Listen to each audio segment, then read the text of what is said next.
Monsieur le Président, bonsoir. Le 5e Conseil exécutif de la communauté vient de se terminer et vous avez bien voulu venir devant les caméras de la télévision française pour nous en parler. Et la première question que je voudrais vous poser est la suivante. Vous avez abordé le problème des structures administratives et politiques de cette communauté qui est en train de se créer et de commencer à fonctionner.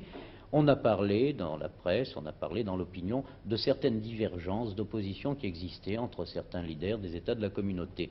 Pouvez-vous vous expliquer à ce sujet et nous dire si le Conseil a été favorable à un rapprochement, en tout cas, au moins? En quittant Abidjan pour Paris, j'ai clamé ma confiance totale dans l'issue des travaux du 5e Conseil exécutif. Je suis heureux de constater que je ne me suis pas trompé. La grande compréhension dont ont fait preuve tous mes collègues, la profonde connaissance qu'a notre grand président, le général de Gaulle, de nos problèmes, de nos réalités, de notre but commun et de nos moyens surtout, nous ont permis de réaffirmer une fois de plus notre confiance totale dans l'avenir de la communauté et notre volonté commune d'en assurer vie harmonieuse et durée. Ce que l'on a appelé à tort la guerre des fédéralistes et des confédéralistes n'a pas eu lieu. En effet, la constitution de la communauté offre à tous les États membres plusieurs perspectives. Il nous appartient de faire appliquer dans la lettre et l'esprit cette constitution. La majorité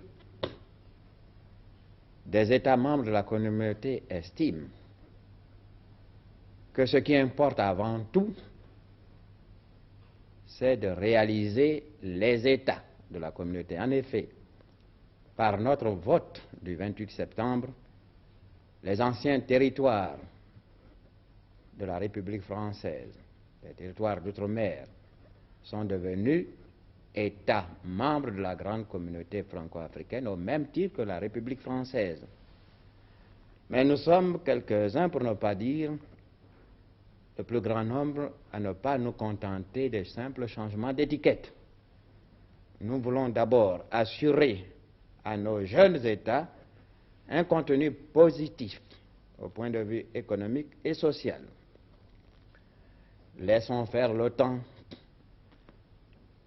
Si chaque jour les jeunes États se préoccupent avant tout d'assurer le meilleur devenir de leurs concitoyens, de leurs nationaux, à partir de leurs moyens, de leur travail, de l'enthousiasme des masses qu'ils doivent savoir mobiliser, et en comptant aussi sur les moyens de la grande République sœur, la République française, et aussi, pourquoi ne pas le dire, sur le concours non moins efficace des associés français de la petite Europe, nous pensons que nous réaliserons là, dans le cadre de fraternité que nous avons choisi, mais qui est aussi un cadre de liberté, l'indépendance à laquelle nous sommes tous attachés, à laquelle nous sommes tous sensibles, mais avec cette différence que nous, États membres de la communauté, nous ne voulons pas nous contenter du mot magique pour beaucoup d'indépendance. Ce qui nous intéresse avant tout, c'est la réalité de l'indépendance. Et cette réalité de l'indépendance, nous ne pouvons l'acquérir que dans le cadre de la communauté franco-africaine.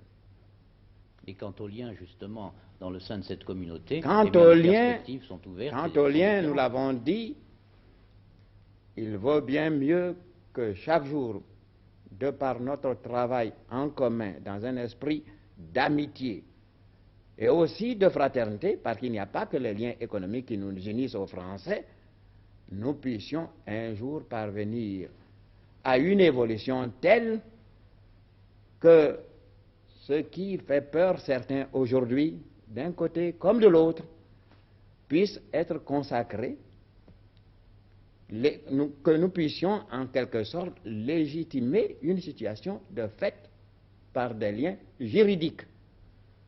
Et c'est ce que Certains Anglais disent que parce que nous avons été élevés à l'école française, les États africains, les leaders africains sont devenus des juristes. Je crois que pour une fois, l'Angleterre, pays de la routine et de la pratique, s'est trompée. Nous voulons être réalistes. C'est parce que nous sommes réalistes. Et plus réalistes que les Africains d'expression anglaise qui vont contre le courant de l'histoire, qui nient l'interdépendance des peuples. C'est parce que c'est nous qui sommes les plus réalistes que nous voulons, nous, aller dans le sens de l'histoire en dépassant nos petites nationalités pour appartenir à un plus grand ensemble économique et politique qu'est la communauté franco-africaine.